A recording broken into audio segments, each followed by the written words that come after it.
I've got lots of stories to talk to you about. First of all, my name is Rees. My wife is Julie. We met Russ and Diane back in the early 90s at St. Catharines Marina. We did a lot of boating together.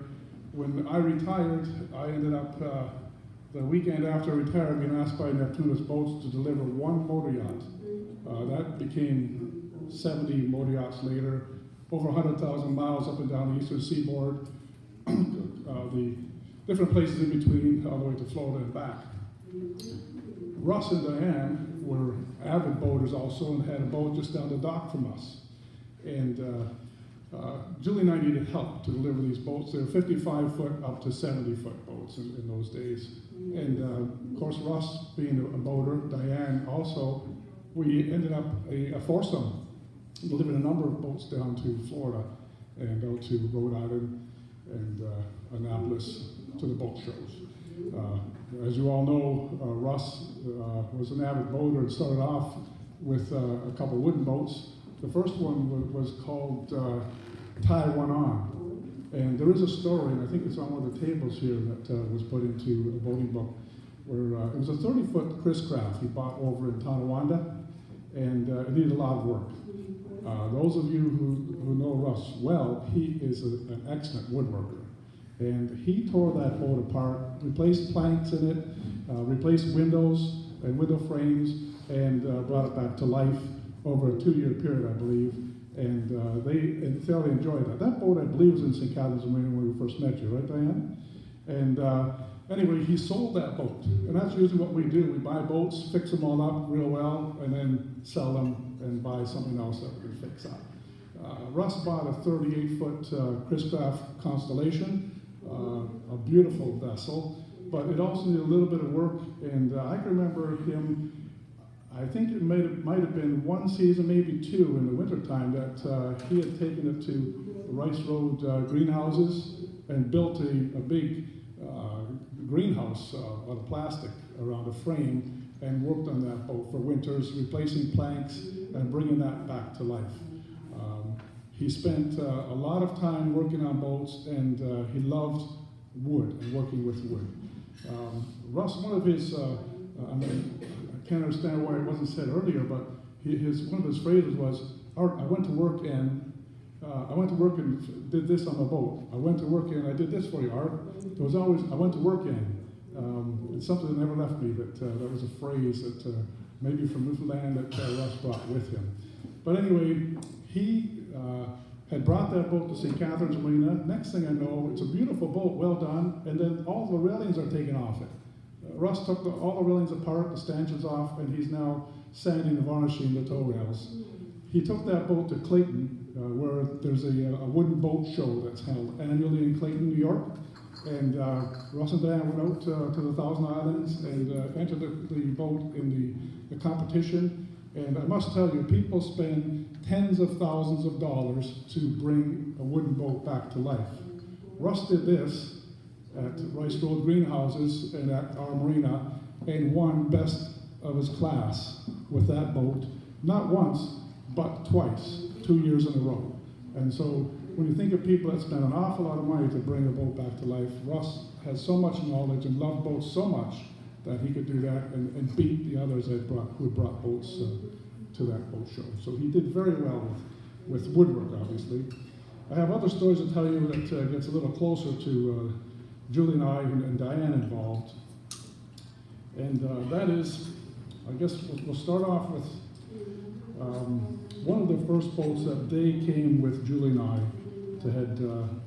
We had gone out to Newport and took a boat to a show there. The boat belonged to Arthur Labatt. If anybody you know Labatt Breweries, Arthur had this 56-foot Bruckman. It was a one-off boat that was built in Mississauga, Ontario, and he was putting it up for sale. Well, and we actually took that down to Florida. That's another story. Sorry, Diane, I told you it wasn't going to take too long, but I got to talk about Georgia. Anyway, we took the Bruckman off to Newport, Rhode Island, and we had time to spare, and I thought that we'd stop in New York City at Liberty Landing Marina and we had a couple days before the show would start in Newport. So we took Russ and Diane to New York City. Russ had not seen the subway before, and he was in awe traveling through the subways and seeing that big city he'd never seen before. We also went to on a carriage ride to Central Park, which was nice. I got pictures, Diane, and we've been away so long I didn't give them to you. It could have been in the collage, but some nice pictures of Russ and Diane in that carriage ride.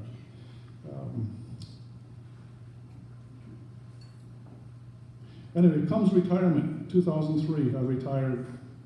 And with delivering the Neptunus boats, Russ and Diane became crew for several trips. And I've got to say that Erie Barge Canal, as part of our trip, we have to go to the east end of Lake Ontario, up the Erie Barge Canal, and to the Hudson River, out into the ocean at New York City.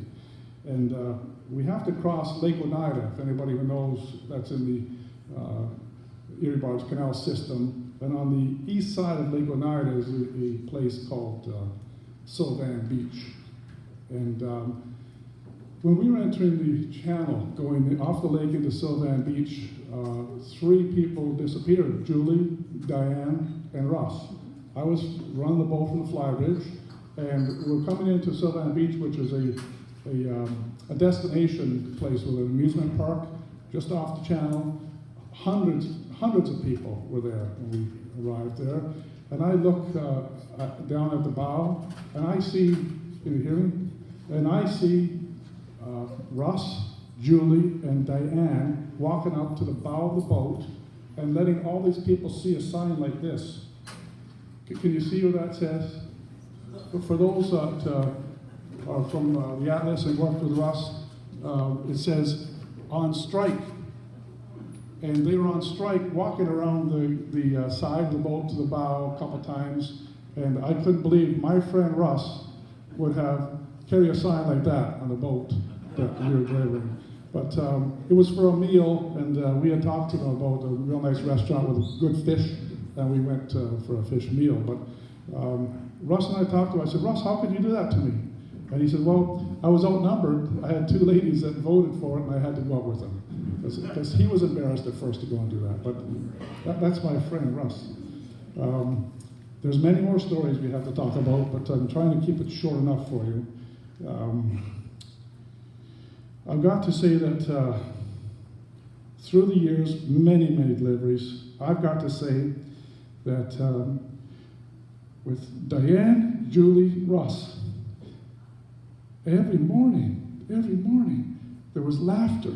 Like, you know, you have friends that are close to you. Russ and I were close to us, but there was laughter in all the boats we went on every morning. Russ, I don't ever remember seeing Russ mad. I've never seen Russ angry, but laughter was always there every day. So thanks to Diane, she's part of that, and Russ were one heck of a team. But it made the deliveries a lot of fun. Oh, I got to remember one more Sylvan Beach story, Diane. As things come by, I've got it written down here, but things start to happen, it's in my mind. But we took another boat. It was a 56-foot express cruiser from Neptunus. They told us to take your time, stop in many places, and have an extra week of going on a cruise, which we did. And we stopped in Sylvan Beach. We didn't have to that day. However, it was good for Russ because we were on the main dock and the entrance to Sylvan Beach. Remember I told you there's all kinds of people to walk around there. It's a destination town. We went and had a nice fish meal again, and we walked through this park, and there was a picking and grinning contest there. And of course, Russ, with the guitar and music, wanted to listen to this picking and grinning. And I listened for a while. They weren't good at picking, and they weren't good at singing either. And I told Diane, I've got to go check the boat. And so I left them there, went and checked the boat, of course. They came back later, and there's not much going on in a small town like Sylvan Beach. So that evening, we decided to play a DVD. And it was Jeff Foxworthy, and he talks about, you know you're a redneck when. And so we listened to this comedy DVD, and that was fine. We went to bed that night. People were walking along the dock there, where the boat was docked. The next morning, I'm outside, and the TV is on, watching the news or whatever, and I heard the volume out in the aft deck on the boat. And I said to Julie, you might want to turn off that control that the volume's on outside. And she's looking, I can't find the control. Well, it's always in the same spot. Neptunus made the boats and put the control in the same spot. Well, they forgot to put a control there to turn the volume off on the aft deck. So I said, we've got to get out of here. We're lucky that they didn't cut our lines last night, because you know your redneck was playing all night long, and this is a small town that people could have been terrible with us, but we managed to survive that.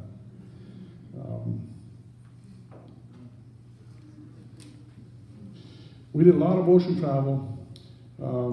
We like to, well, actually we were pushed a lot by Neptunus to get these boats to boat shows. It's nice to go inside the intercoastal, which we did also, and had some beautiful runs, but on the ocean it got a little rough at times.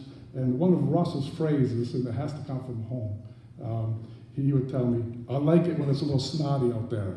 And Russ, you know, it can be rough for us, and the spray is coming over the top of the boat, and Russ would be whistling, because he just enjoyed it being a little snotty out there, a little movement instead of a calm ocean. We've been in calm oceans, but we went on some rough stuff too. But Russ never complained, he enjoyed it all the time. There was another delivery that Russ and I had to go back to Liberty Landing. We left Diane and Julie in Norfolk, Virginia Beach, Norfolk area, and they stayed on Roy's 62-foot that we had taken down there. A gentleman, his mom was ill and he had to go home. He left his 42-foot trawler in Liberty Landing Marina, New York. Friends of ours along the routes had called and asked if I could deliver that boat south as far as I could. So I said I would do that and take it to Norfolk, where the other boat was. Russ and I rented a car, went to Liberty Landing Marina, and we boarded the boat to start heading down or out New York Harbor. There's a green marker, number one, at the entrance to New York Harbor in the ocean. It takes us usually, within an hour we're there in a Neptunus boat that goes 25 knots.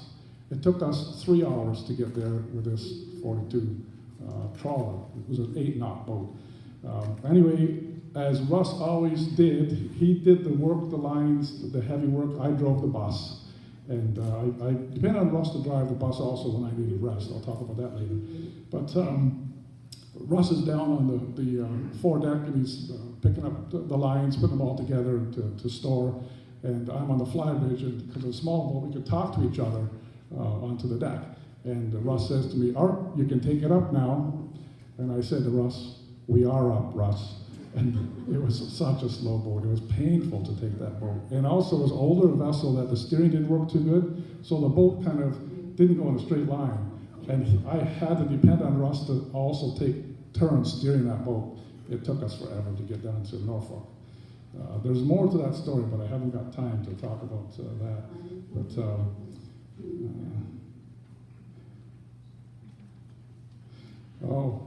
I can tell you that I was calling on Russ doing things on the boat. He was taking notes many times. And for those of you who can see, I'm far away, but this was Russ's computer. If anybody saw Russ's computer, it was a little notepad. And Russ would take many notes, and he always had this computer with a little pencil, and he'd say, and he always said it this way, Art, where are we going to? What's the course going to be? And how long to take there? And then he'd write it all down. So as we delivered boats, Russ had his computer and would compare notes, because sometimes we would go on faster boats and we'd be going to different ports. But this was Russ' computer. And actually, I bought him a new one. It was a leather-covered one that's probably still around somewhere. But this is Russ's computer.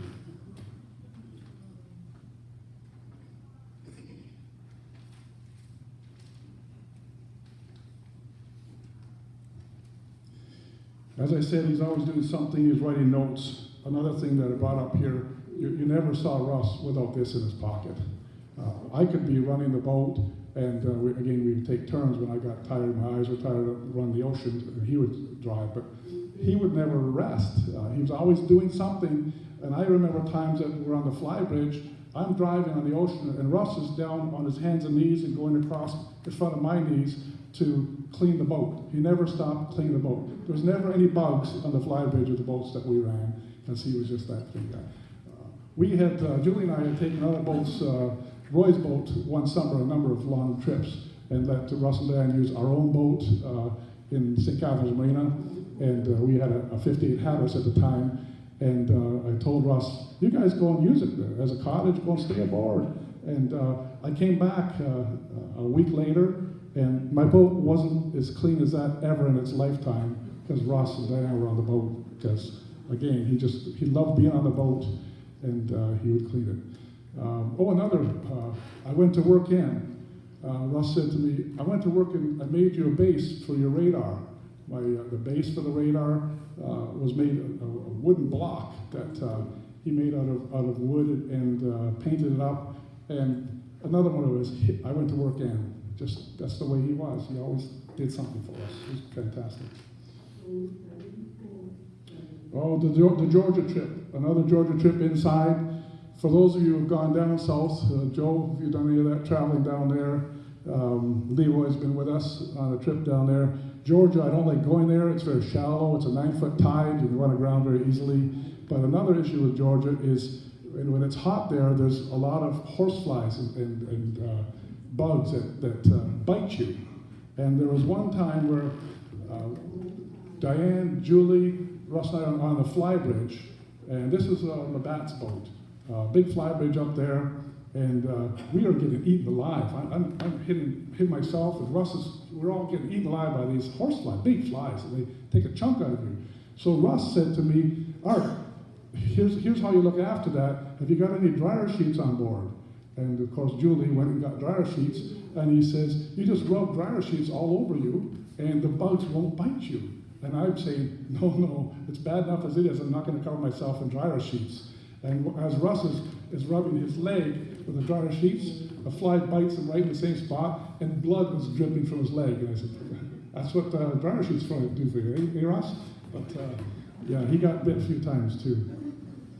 But the girls laughed. You know, we were hurting, and the girls were sitting back there laughing at us. Yeah.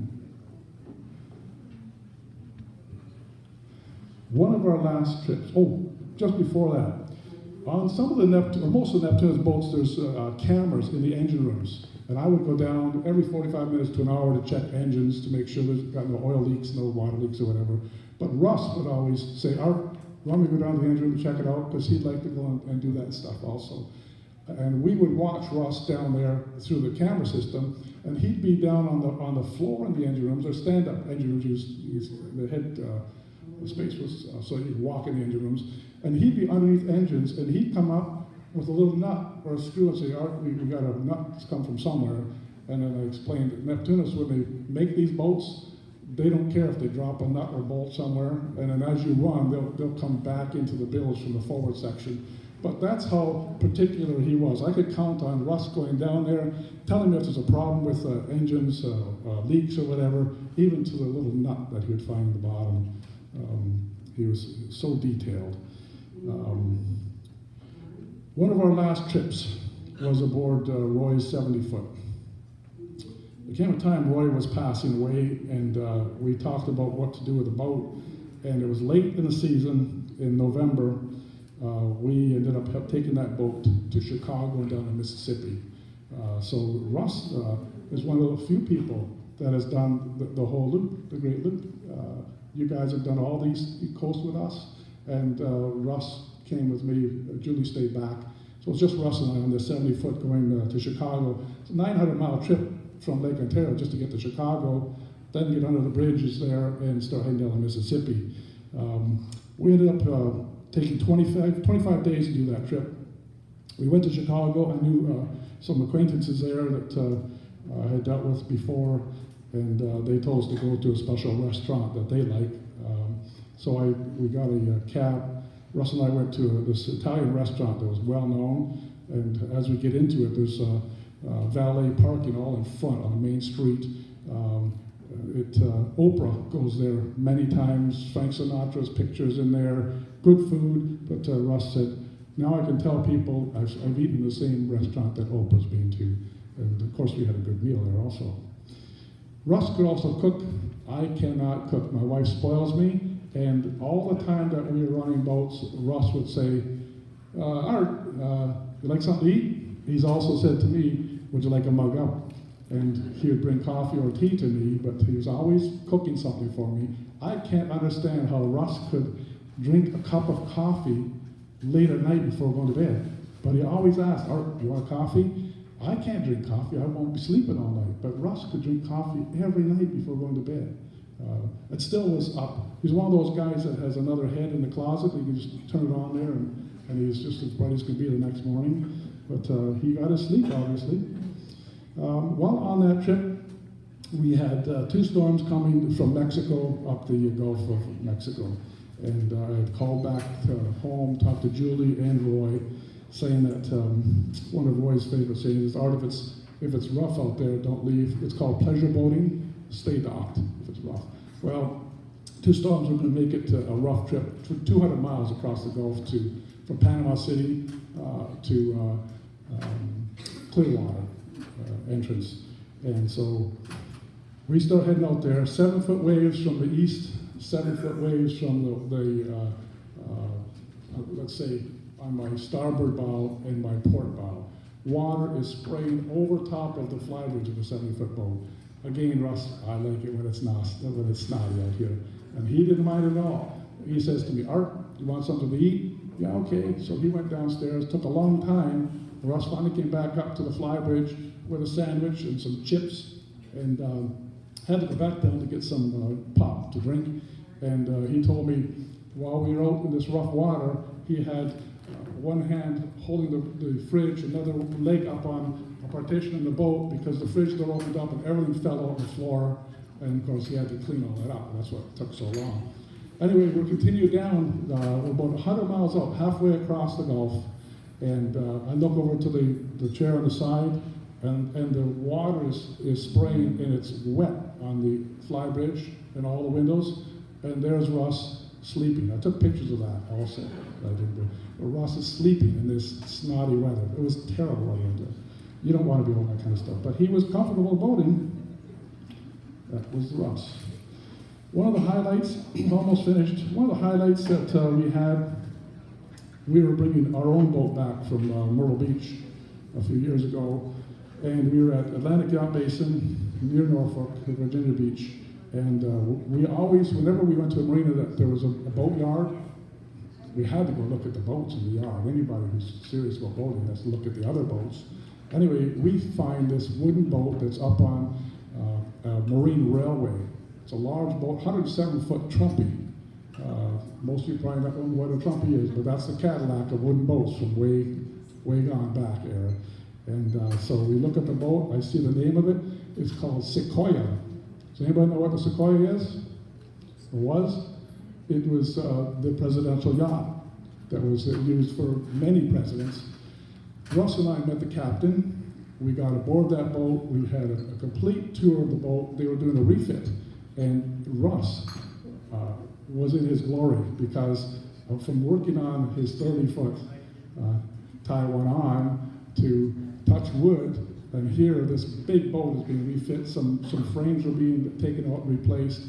He was right into it. And at the end of it all, we had heard stories from this manager of all the different presidents that had used the boat and certain things that happened that some people are privy to. But I will tell you one story that stuck in my mind. Do you ever remember the time that President Nixon resigned and he was sweating? You could just see the sweat coming off his brow and his face. The night before he made that announcement, he was on the Sequoia with his wife and his daughter. Wife and daughter were on the aft deck. He was in the salon. By the way, the salon is the only place where the public is allowed to walk on a rug with a presidential seal, and Russ and I walked all through that. Anyway, President Nixon had played the piano, which is in the lounge of that boat, and America the Beautiful, and each time he went there, he would order from the staff a scotch. That night, he ordered the bottle and played on the piano, and then he had his wife and daughter come in, and that's when he told them that he was going to resign the next day. I think he probably drank the bottle, and that's why he was sweating the next day when he was making his announcement. But many, many stories that we heard of what had happened on that boat, which was very interesting. I took pictures of Ross. We had the captain take pictures of he and I together. We also, each of us sat at the helm seat and took pictures. Then I put together a collage and presented it to Ross for that trip. That was probably a highlight of his life. That he really enjoyed that. Once again, I've got to say that it's been a great time with Russ and Diane. I couldn't have asked for a better crew. You know, someone to be with Julie, that they both loved each other so much, and it was so much fun, so much laughter. But I couldn't get a better. I've had many crews. Sorry, Lee. You've been good too. Lee is a good captain of the ships, and he can handle a boat. But Russ was there to be my cook. He was there to be my friend. He was there to handle the boat. I can trust him to drive it. It can't get any better having Russ and Diane with us. So I'd like to thank you. Julie and I are very blessed to have both Russ and Diane in our life during those days and those special memories. Thank you.